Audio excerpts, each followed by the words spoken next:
Don't let your doubts keep you from your dreams. Biggest killer of dreams is lack of belief. And when we don't believe in ourselves, we start to doubt our abilities, and we start to doubt what's possible. A lot of you totally undervalue yourself, especially because it's art, especially because you're a creator, especially because it's deeply personal. I got tired of giving 70 or 80% and not living the way I want to live. I see other people winning and I'm not winning. And I want to be a winner. And I'm tired. And I got tired, y'all. So I did something about it. I woke up every day and started running. I was tired. You have to work on yourself on a regular basis for mental mindset and stamina. You must know who you are. I'm talking about who you are at the core and the essence and the root of your being. You know who you are from the inside to the outside.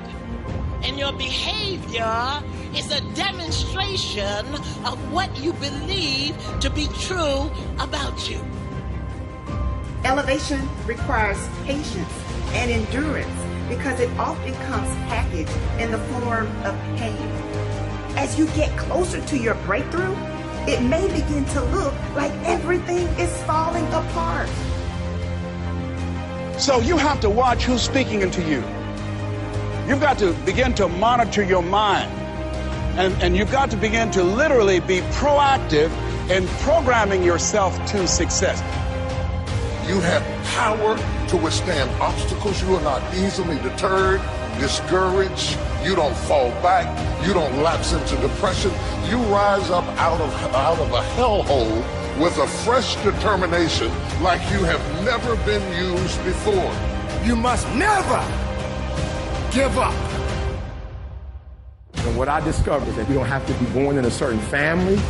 You don't have to have a certain socio-economic status. It only takes one thing to get what you see other people have that you want, and it's called effort.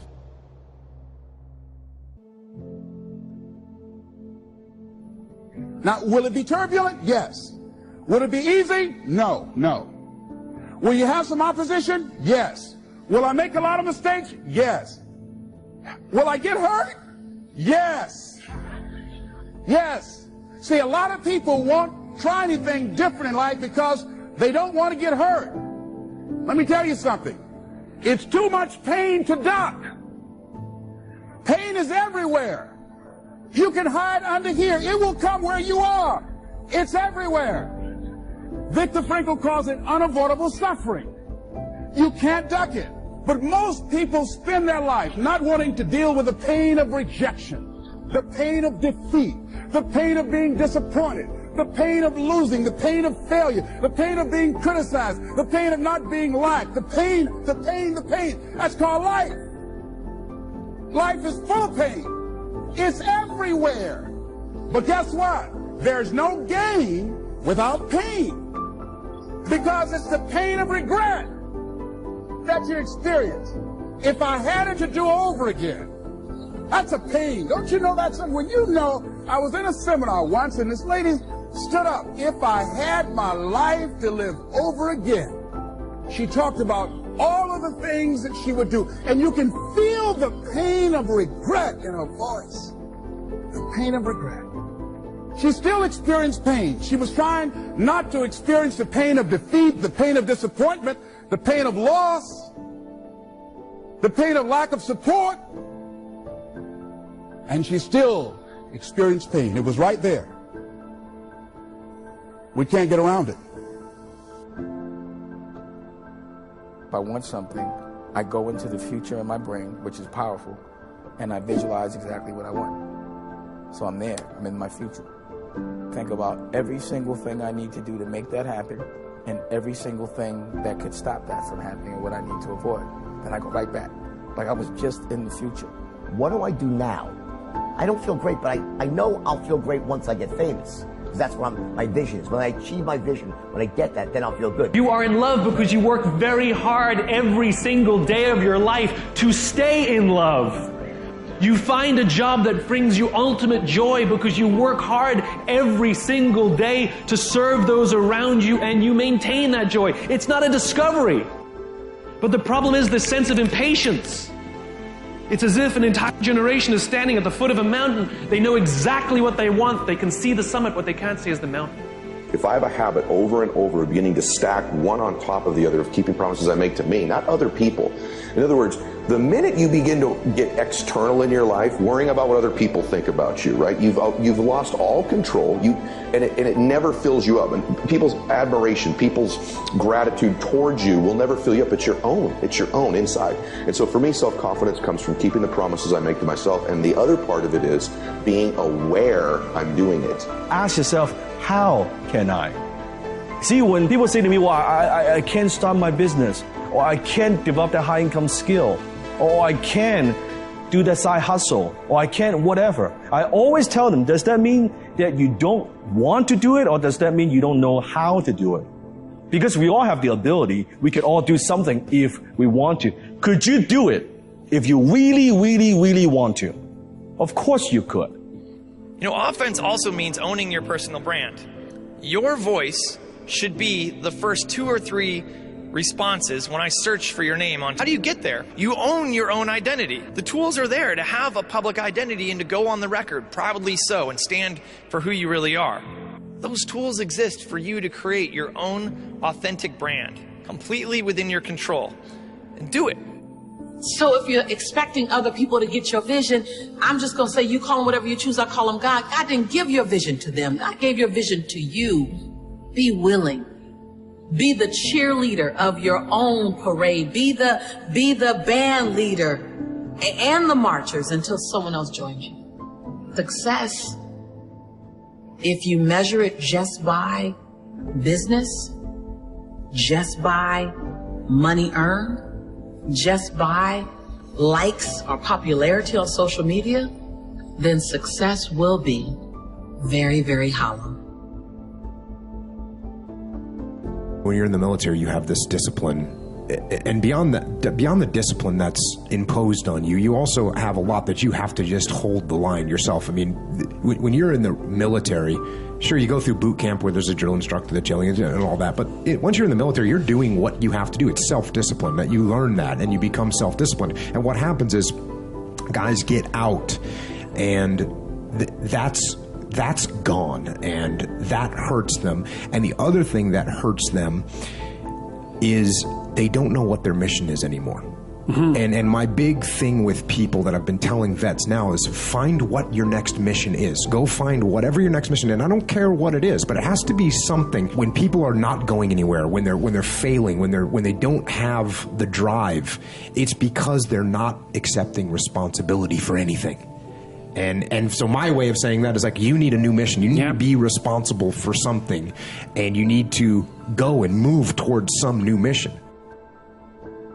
In terms of finding your purpose, that seems like it's the first step, is getting comfortable with yourself, understanding that. How do we take that next step towards finding that purpose? Yeah, so for me, I define it as your passion is for you, your purpose is for others. So your purpose is when you use your passion to serve others. That's the link. So for me, the focus actually first becomes, what's your passion? Like, what are you passionate about? What do you enjoy doing? And then the parts that's usually missed. So everyone here is follow your passion, find your passion. It's like a cliche, it's everywhere. The difference is, get really good at it. Like, get so good at it. And everyone always misses that point. You can be as passionate as you want about tennis, but if you're not really good at tennis, no one's going to care, and no one's going to take note. And I think that's often missed, that not only do you need to find what you're passionate about, you need to turn it into an expertise, which is undeniable. And that requires the hard work, that requires the work ethic, that requires the early mornings, that requires the training in whatever field you want to be. And that's going to make you successful. Buy a plane, man. Buy a jet that can get you to go places. I'm not bragging when I say I'm doing this. Hopefully people find this inspirational and they don't think that I'm just an arrogant, cocky, listen to him bragging about his jet. I'm just telling you, like, you don't get that much money by being stupid with money. So I'm sitting here saying, do I do this or do I do the jet? It's not like I'm thoughtful when it comes to money. Do I put the $50 million in apartments? which is my favorite investment, or do I buy the jet? And my decision to get rid of 50, to own the jet, is that it can connect me with the world. It can help me meet people. The old Grant would not have done this. I wasn't thinking big enough. I was thinking that if I save my money, that if I'm just save the pennies, you know, save the money, pay attention to the money, clip the coupons, do everything on the cheap, right? Buy everything on sale, buy low and sell high. That whole, all that old adage of our parents. If Scarcity mentality. Totally. Okay. If I do that, then I'll be better off. And the reality is, if you study the wealthiest, I don't mean Bill Gates and Warren Buffett. I mean, if you study Goldman Sachs, that's where the real wealth is. Okay. Study the wealthiest. You're talking about Vanguard controls $5 trillion of ETFs. That's money. There's endless amounts of money. Like, I don't know what the Queen controls, but it's freaking massive. Or the Putin money. You're not talking about all that dark money, all the black in the shadows money. So there's so much money on this planet. You got to look at, how does Coca-Cola make a decision to buy 3 or 4 or 5 jets? Because they want to move their executives around the world to make sure they have their products in the front of the shelves. So that's how I made a decision to do this. Not based on what 98% of the people think, but what 1 or 2% of the population thinks. Like, I asked my accountant, he says, don't do it, doesn't work. I asked my lawyer, don't do it, it's a liability. I asked a couple of rich people, don't do it, it doesn't make sense. I asked a billionaire, he's like, yeah, you should definitely do it. And I said, huh? He's like, you should definitely do it. You have clients all over the world, you want to reach 7 billion people, money is useless. I said, huh? He's like, money is useless until it is used. Right? You don't need money, dude. You need people. He's like, people have the next money you want. Right. And I was like, this was mind-boggling for me. Like it just, see, when truth hits me, I don't fight it. Like I'm just like, okay, that's real for me. That's real for me. Go with it. Lean into it now.